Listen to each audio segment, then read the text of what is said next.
কি করছো বলো তো তোমরা? তোমরা যা আরম্ভ করেছো না, ভালো লাগছে না। কেন না ভালো লাগার কি আছে? একটা মেয়ের জীবনে এরকম দিন কবার আসে রে? আচ্ছা বিপাশাদি, তোমার কি মনে হয় আমি পরাগকে ভালোবেসে বিয়েটা করছি? তাহলে কিসের জন্য করছিস? কিসের জন্য করছি বুঝতে পারছো না? আমি शायद বুঝতে পেরেছি। वो परागर कंडीशन ठीक नहीं ना, तो वो भावजे की ओर साथ देवे, उसका खाना पहनना दवाई इन सब के लिए। মানুষটার এখন নড়ার ক্ষমতা নেই। ওই একটা সময় ওর জীবনে যারা এসেছিল না, ওই প্রিয়াঙ্কা টিয়াঙ্কা, ওইসব মেয়েরা, এখন তো আর কেউ নেই। আর একটা সময় যে ওর সঙ্গে ছিল সেটাও আর কেউ স্বীকার করতে চাইবে না। তাই এখন পরাগের না আমাকে পাশে দরকার, ওরা আমাকে চাই, আমি জানি তো সেটা। আর কতদিন বলো তো এইভাবে ওর সেবা করব, ওর পাশে থাকবো কোনো পরিচয় ছাড়া, কোনো সম্পর্ক ছাড়া। আর পরাগও চায় জানো তো, ওর শেষ কটা দিন আমি ওর পাশে থাকি, ওর সাথে থাকি। বুঝতেই তো পারছো মানুষটা খুব বেশি দিন হয়তো আর থাকবে না। ওর যে বাকি অর্গানগুলো সেগুলো অলরেডি এফেক্টেড হতে শুরু হয়েছে, কমপ্লিকেশনও বেড়েছে। নড়ার ক্ষমতা নেই, নিজে নিজে কিছুই করতে পারে না, চাকরিতেও আর যেতে পারবে না, বাইরে কারোর সাথে মেলামেশা করতে পারবে না। তাকে আর নতুন করে কি শাস্তি দেবো বলো তো? শাস্তি দিতে হবে না, শুধু যে চাকরিটা পাচ্ছিস সেটা নিয়ে নিস। একটা বিয়ের বিনিময়ে চাকরি নেব? ওরে বাপরে বাপ, বিয়ের বিনিময় হোক যার বিনিময়ই হোক, চাকরিটা তো পড়া করতে পারছে না, তুই চাকরিটা নিস। আচ্ছা বিপাশাদি, ভেবে বলো তো আমি কি আমার যোগ্যতায় চাকরিটা পাচ্ছি? যোগ্যতায় হোক বা না হোক, কিছু জিনিস তো প্র্যাকটিক্যালি ভাবতে হয়, একটু ভেবে দেখিস। এই যে এত বড় একটা সংসার, সেটা চালাবি কি করে? চাকরিটা না নিলে কি করে চলবে? পরাগের যে চিকিৎসা, তার এত খরচ খরচা, কি করে চালাবি তুই? ওকে তো বাঁচিয়ে রাখতে হবে। একদমই। ক টাকা জমান ওদের পরিবারের? তুই চাকরিটা নে শিমুল, চাকরিটা নেওয়ার মধ্যে কোনো অন্যায় নেই, বরং পরাগ এতগুলো দিন তোর প্রতি যে অন্যায়টা করেছে, সেই অন্যায়ের জন্য সামান্য একটা ক্ষতিপূরণের চেষ্টা হয়তো ও করছে। ও হয়তো নিজের মনের দিক থেকে এটাই ভাবছে, ও নিজের কাছে ক্লিয়ার থাকতে চাইছে। তুই এতটুকু সুযোগ তোকে দিবি? হ্যাঁ, ও আমাকে অনেকবার এই কথাটা বলেছে, আমিও ভেবে দেখি কি করা যায়। এত ভাবাভাবির কিছু নেই। আমার তো মনে হয় পরাগ বোধহয় ওর স্কুলের হেডমাস্টার মশাইয়ের সঙ্গে কথা বলেছে। শোন, এই বিষয়টা নিয়ে তুই আর দেরি করিস না।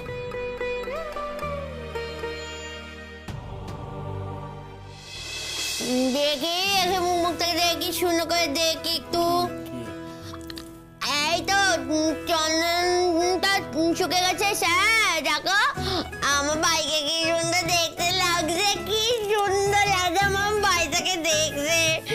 আমাকে কি সুন্দর দেখতে বলো। হ্যাঁ, আমার বাড়িতে জানতো স্যার, ছোটবেলায় না আমাকে খুব ভালোবাসতো আমার বাড়িটা, আমাকে খুবই ভালোবাসতো, আমি বাড়িটাকে খুবই ভালোবাসি এখনো। তারপর যে কি হলো বড় হয়ে কে জানে। আহা পুতুল, আজকে একদম পুরনো কথা না, আজকে বিয়ের দিন না, একটা আনন্দ অনুষ্ঠান তো, আজকে শুধু আজকের কথাই হবে। ঠিক আছে ঠিক আছে। সত্যি পরাগদা, চলো চলো, আমরা তোমাকে নিয়ে যাওয়ার জন্য এসেছি। না কিন্তু আমার না আসলে খুব অস্বস্তি হচ্ছে, এইসব চন্দন টন্দন না পড়ালে কি হতো না? পরাগ, আজকে বিয়ে তো, বিয়েতে চন্দন না পড়ালে হয়? হ্যাঁ, হতে পারে তুমি পুরনো বউকে নতুন করে বিয়ে করছো, কিন্তু দিনটা যে নতুন, চন্দন তো থাকবেই, এই চন্দন মোছানো যাবে না। তীর্থদা, আসল চন্দন পরাবার দিন তো আসছে সামনে, আজকে এই চন্দনটা পরাবার খুব দরকার ছিল। কি বলছিস কি পরাগ? মানে সত্যি তো কিছু বুঝতে পারছি না। কি হচ্ছে বলো তো পরাগ, এসব কেন বলছো? তোমার জীবনে আজকে একটা নতুন দিন শুরু হতে চলেছে, এসব কথা কেউ বলে? বাই চান্স শিমুল শুনলে ওর খারাপ লাগবে না? ও স্যার, ভাই কি বললো গো, কবে কি চন্দন পড়াতে হবে, কবে চন্দন পড়াতে হবে ওকে? হ্যাঁ, আমি কিছু বুঝতে পারছি না। ভাই তুই জানিস না তো দিদিটা একটা হাবা মেয়ে, হ্যাঁ? আমি যেমন করে বুঝতে পারি তুই তেমন করে বল, হ্যাঁ বল। না রে দিদি, শোন, তুই হাবাগো মানুষ, তুই হচ্ছিস আসল মানুষ। আহা, সে নয় হলো, আমি তো আসল মানুষ, ঠিক আছে, কিন্তু তুই আবার চন্দ্রভূমিকার সেটা তো আমাকে বল। আরে ভাই, তুই আবাবি করবি নাকি? বিয়ে? বিয়ে তো আমার হবেই। আবাবি করবে বলছো স্যার? কার সঙ্গে বিয়ে হবে বলতো? কার সাথে? মৃত্যুর সঙ্গে। পরাগ, शिमुल, शतद्र के लिए तुम्हार बुरा লাগছে না? শতদ্রর প্রতি আমার যে খারাপ লাগা ভালো লাগা যেটা আছে না, সেটা আমার একার, আমার ভেতরের। একটা সময় স্বপ্ন ছিল জানো, ওর সাথে সংসার করব, কিন্তু না, কোনোবারই সেটা সফল হয়নি, সফল হতে গিয়েও হয়নি। তবে হ্যাঁ, এখন একটা দিকে ভালো যে ও বলেই দিয়েছে যে ওর আমার সাথে কোনো যোগাযোগ রাখবে না, ও আমার থেকে অনেকটাই দূরে সরে গেছে। এখন নিশ্চয়ই ও ভালো থাকবে, সেই জায়গা থেকে ভালো লাগছে বটে। সেটা বোধহয় শতদ্রু করতে পারবে না। আমি ওকে চিনি, দেখো এইবারও ঠিক ভালো থাকবে। আমার সাথেই তো কথা হয়েছে। এক্ষেত্রে দোষটা কিন্তু তোরই শিমুল, যা হয়েছে তোর জন্য হয়েছে, শতদ্রুর কিন্তু কোনো দোষ ছিল না। আমি কি বলেছি বিপাশা দি ওর দোষ ছিল? আমি কি একবার ওকে দোষারোপ করেছি বলো না? আমি তো করিনি, আমি তো বলছি আমার দোষ। ও আর কি করতো, আর কতটা করতে পারতো? যা করার অনেক করেছে ও আমার জন্য, নিজের বাড়ি ছেড়েছে, বিয়ে ভেঙেছে, তা আমি কি করতে পেরেছি? আজকে পরাগের জন্য করতে গিয়ে আমি ওর জন্য কিছুই করতে পারিনি। এই জায়গা থেকে না একটা অপরাধ বোধ কাজ করে, জানো তো। তবে হ্যাঁ, যবে থেকে ও আমাকে বলে দিয়েছে না যে ও আমার সাথে আর যোগাযোগ রাখতে চায় না, তবে থেকে কোথাও যেন একটা মনে শান্তি আছে। ও আবার বাড়ি ফিরে যাক, বিয়ে করুক, সুখে থাকুক, ভালো থাকুক, সেটাই আমি চাই।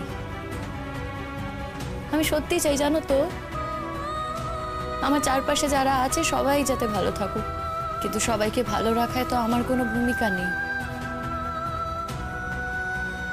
কিন্তু যারা অন্তত আছে, যাদেরকে আমি পারবো, তাদেরকে আমি ভালো রাখবো, ভালো রাখার চেষ্টা করব। আর শতদ্রু, ওর প্রতি আমার সত্যি ভালোবাসা আছে, তাই ও ভালো থাকলে আমার ভালো লাগবে।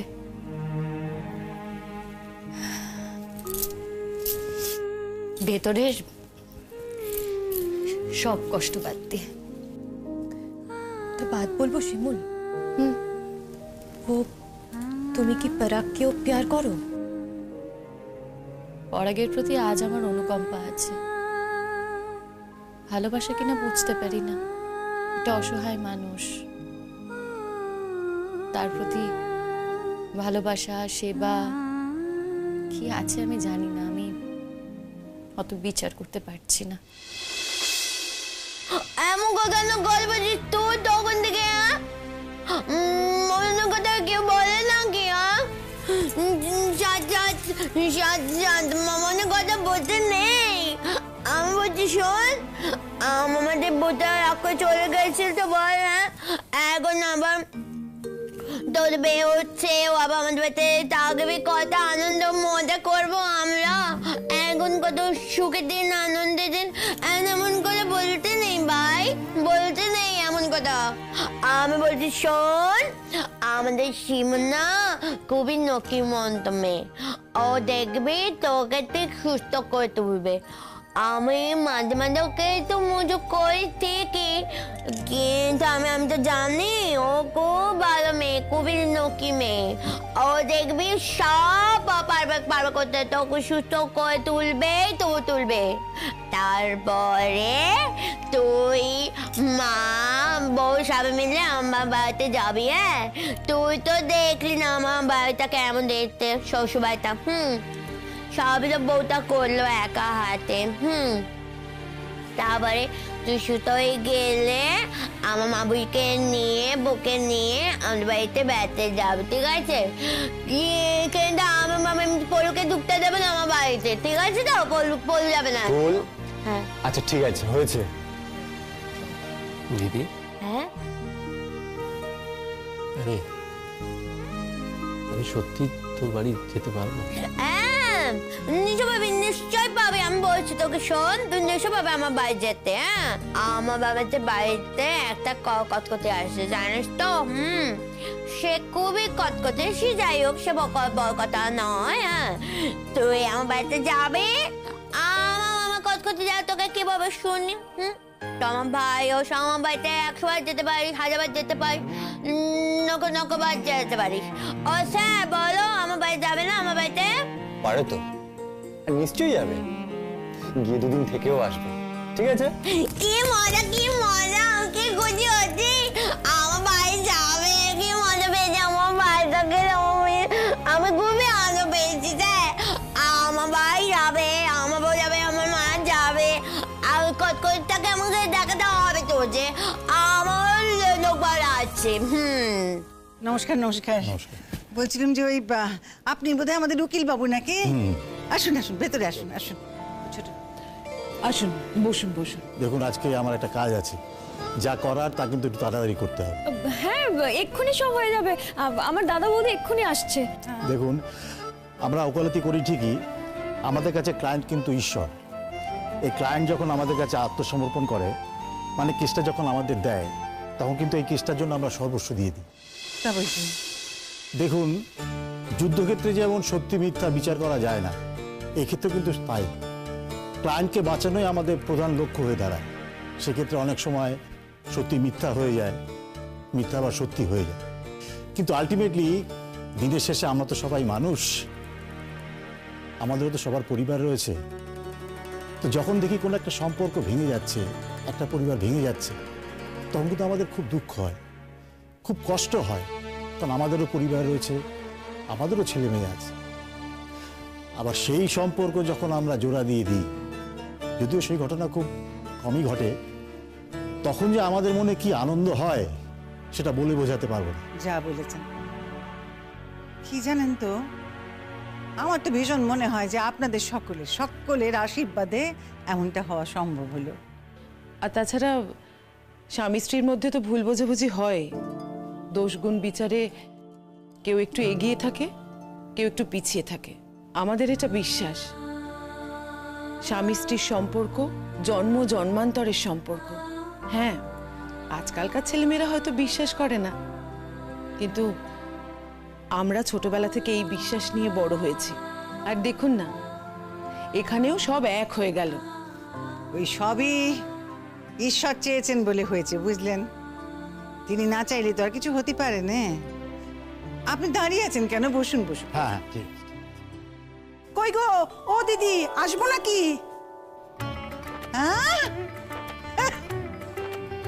বলি, ও কি কথা গো, আসবো নাকি? আসবেই তো, তোমরা আসবে না তো কে আসবে আজকের দিনে? এসো দেখি না, এসো। হ্যাঁ, এরকম ঘটনা তো জীবনে দেখিনি না। এরকম আসলে কি, স্বামী স্ত্রী আলাদা হয়ে যায় এটা দেখেছি, কিন্তু আলাদা হয়ে যাওয়া স্বামী স্ত্রী যে আবার একসঙ্গে হচ্ছে এরকম তো দেখিনি না। তাই আমরা সবাই মিলে এই বিয়ের সাক্ষী থাকতে চাই। বাহ। হ্যাঁ কাকিমা, জেঠিমা, তোমাদের সবাইকে বলছি, আজকে আমাদের বাড়ির দরজা তোমাদের সবার জন্য খোলা আছে। এত সুন্দর একটা অনুষ্ঠানে তোমরা এসেছো, সবাই প্লিজ থাকো, খুব আনন্দ হবে। কই গো দিদি, তোমার ছোট ছেলে কই? আমার ছোট ছেলে এখানে ঘুরছো কেন গো? সে তো সকালবেলা বেরিয়ে গেছে। তো সে কি জানে এই ঘটনার কথা? হ্যাঁ হ্যাঁ, আমার জানানো কর্তব্য, আমি জানিয়ে দিয়েছি, ব্যাস। তা সে কি বলল? আজকের দিনটাতে তো বাড়িতে থাকতে পারতো, নাকি তার ভালো লাগছে না দাদা বৌদি এক হচ্ছে বলে? ও কি কথা রে ছোট, কি বলছিস কি তুই? তার ভালো লাগে? তার ভালো লাগে কখনো? বাপরে বাপরে বাপরে বাপ, প্রথমে তো এমন ভাব করছে যেন কে বউ সে চিনতেই পারছে না। হ্যাঁ, তুই চক্কের বিষ না। আমার কি মনে হয় জানিস ছোট, ওই তার বউ ঠিক তাকে উস্কেছে। যাকে মেনে নিতে পারেনি তাই এখানে থাকেনি, মেনে নিলি থাকতে পারতো, তাই না? তোমায় কিছু বলেনি? বলেনি আবার? খুব বলেছে রে, খুব বলেছে। শাসালে আমায় জানিস, বললে যে এরপর যদি ওই বউ এই বাড়িতে কোনো অন্যায় করে তাইলে নাকি সে মানবে না। আমিও বললাম এই সে কখনো অন্যায় করেনি রে, তোরা তার উপর অন্যায় করেছিস, সে কখনো অন্যায় করেনি বলে দিল। তাতে আরো রেগে গেলে, রেগে গিয়ে বাড়ি থেকে বেরিয়ে গেলে। গেলে তো গেলে, আমিও যাবার আগে বলে দিল, শোন ও আমাকে এই কথাও বলেছে জানিস তো, দেখবো দেখবো তোমার শেষ বয়সে তোমাকে কে দেখে, ওই বউ তোমাকে কদিন দেখে আমি দেখবো। আমিও বলে দিলাম যে আরে সেই তো দেখছে, তোরা আবার কবে দেখলি? সে আমার বিপদে এসে দাঁড়িয়েছে, সে আশা স্তক, আর কাউকে তো আমাদের দিয়ে মাথা ঘামাতে হয়নি। কিচ্ছু করিসনি তোরা, কিচ্ছু করিসনি। হ্যাঁ, যা করেছে আমার এই বই করেছে। দিলুম যাকে তোমার এই লক্ষ্মী বৌমা ঘরে ফিরেছে, তোমার ছেলের এই বিপদের দিনে পাশে এসে দাঁড়িয়েছে, এটা একটা বড় উদাহরণের কাজ করেছে। যা বলেছে গো। ও তো তুই উকিল বাবু তো বসে রয়েছেন, আর উনি তো বললেন যে ওনার তাড়া আছে, দেরি করবেন না। তারা কি করছে কি? হ্যাঁ, যা যা যা উড়ে যা, দাদার ঘরে যা, দাদাকে গিয়ে দেখ কি করছে তার বন্ধুরা মিলে। তাকে ওই বন্ধুরা সব গিয়ে বসেছে ওখানে, বোধহয় সাজাচ্ছে গুজাচ্ছে, বুঝলি? বলি ও কি কথা, এত দেরি হলে তো চলবে না, আসল কাজটা তো আগে হতে হবে নাকি? যা। জেঠিমণি আমি যাচ্ছি, দুটো দলকেই আমি নিয়ে আসছি। হ্যাঁ। আরে একটা ঘরে পরাগদাকে পাড়ার ছেলেটা সাজাচ্ছে, আর একটা ঘরে বৌদিভাইকে বিপাশা দিরা সাজাচ্ছে। আমি এক্ষুনি যাচ্ছি, দু দলকে তাড়াতাড়ি নিয়ে আসছি, ঠিক আছে? যা। ও বৌদিভাই, হলো তোমাদের? আরে জেঠিমণি তো ডাকছে, উকিলবাবু চলে এসেছেন, ওনার তাড়া আছে, আবার চলে যাবেন। দেখে মা কি সুন্দর লাগছে তোমাকে, অপূর্ব দেখতে লাগছে। মুখটা এমনি কেন, একটু হাসো না, আর তাড়াতাড়ি চলো। আরে কি যে সাজালে না তোমরা, সত্যি বলছি বিপাশা দি, লোকজন কি বলবে? এই শোন তো, একটু নিজের জন্য বাঁচ না শিমুল, কোনো লোকজনের কথা ভেবে নয়, শুধুমাত্র নিজের কথা ভেবে। আজকে তোর জীবনে একটা বিশেষ দিন তো না, আমি একদমই বলছি না যে তুই পরাগকে বিয়ে করছিস বলে একটা বিশেষ দিন। পরাগ তো তোর ভালোবাসার মানুষ নয়, কোনোদিন ছিলও না, যথেষ্ট অন্যায় করেছে তোর প্রতি, সেটা আর কেউ না জানুক, আমরা জানি, আমরা দিনের পর দিন ধরে দেখছি। কিন্তু তুই একটা মানুষকে ক্ষমা করে দিয়েছিস এবং এমন একটা জায়গায় তাকে পৌঁছে দিয়েছিস যে সে নিজে রিয়েলাইজ করেছে তার ভুলগুলো, নিজেকে বুঝতে শিখেছে, শুধু তাই নয় তোকেও বুঝতে শিখেছে। কম বড় কথা তো নয় এটা। আবারও তাকে ক্ষমা করে দিলি, দয়া করলি, তার কথা রাখলি, রেখে আজকের দিনে তোরা দুজনে আবার একসঙ্গে হবি। এটা বিশেষ দিন নয়? এই বিশেষ দিনটাকে সেলিব্রেট করতে হয় না? আর যদি সেলিব্রেট করতে হয় তাহলে এটুকু সাজতেও হয়। তুমি নিজে? আমি জানি তুই কি বলবি, তুমি কেন সাজনি, তাই তো? আমার জীবন থেকে সাজটা হারিয়ে গেছে শিমুল, আমার সাজতে আর ইচ্ছে করে না। যদি কোনোদিন আবার তেমন কোনো কারণ ঘটে সাজতে ইচ্ছে হয়, সাজব।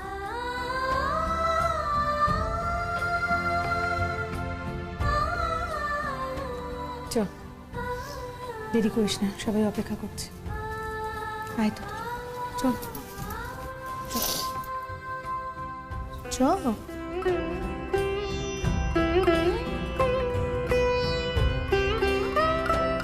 এখন আর কথা নয় পুতুল। এই বড়দা ভাই, মা তোকে পাঞ্জাবি পরিয়ে দিয়েছে, চন্দন পরিয়ে দিয়েছে, কি ভালো লাগছে রে। আচ্ছা শোনো তীর্থদা, বলছি একটু শিগগিরই নিচে নিয়ে যেতে হবে গো। আমি বৌদি ভাইকেও বলে এসেছি, ওরা নিচে নেমে গেছে। আসলে কি জানো তো, ওই উকিল বাবুর একটু তাড়া আছে গো, এখানে কাজটা করে দিয়ে আবার কোথায় যাবে, সেই জন্য জেঠিমণি বললো একটু তাড়াতাড়ি নিয়ে চলো না গো। বাবা ভালো ভালো বিয়েটা হয়ে যাক, ব্যাস আর দেরি করো না, চলো চলো চলো। হ্যাঁ হ্যাঁ, আসছি আসছি। ভাই তোমরা একটু এসে ধরো। হ্যাঁ হ্যাঁ, এসো এসো, এসো পরাগদা। আমি সোজা যাবে, দাঁড়া একটু ঠিক আছে, ঠিক আছে। চলো পরাগদা, আস্তে আস্তে আস্তে আস্তে আস্তে আস্তে আস্তে, আমার ভাই আসতে যাবে। কোনো চিন্তা নেই, চলো এই তো এসো আস্তে। ঠাকুর, আমার বাচ্চাকে একটু সুস্থ করে দাও ঠাকুর। তুমি তো সব পাও কথা বলো। আমার কত সুন্দর হাতটা চড়া করতে বাবা তাকে, আমাকে দেখতে পাচ্ছি না ঠাকুর, তুমি ভালো করে দাও বাবাটাকে, একটু ভালো করে দাও। দিদি, তোর ভাই আর কখনো ভালো হবে না রে। হ্যাঁ, বাকি জীবনটা এইভাবে বিছানাতে শুয়ে তার কাঁদবে। তুই শুধু ঠাকুরের কাছে প্রার্থনা কর যেন শিমুল খুব ভালো থাকে। পরাগ, কেন বারবার এক কথা বলছো? কেন ঠিক হবে না? সবকিছুর তো একটা উপায় থাকে, চিকিৎসা আছে, মেডিকেল সায়েন্স এখন অনেক উন্নত। ছাড়া ওসব কথা, চলো চলো চলো। দেখো বাপু, আস্তে আস্তে, সাবধানে বসিও। আহা হা হা হা, দেখো দেখো দেখো, ষাট ষাট ষাট। ও ছোট, বস না, বস বস। ঠিক আছে বাবা, হ্যাঁ।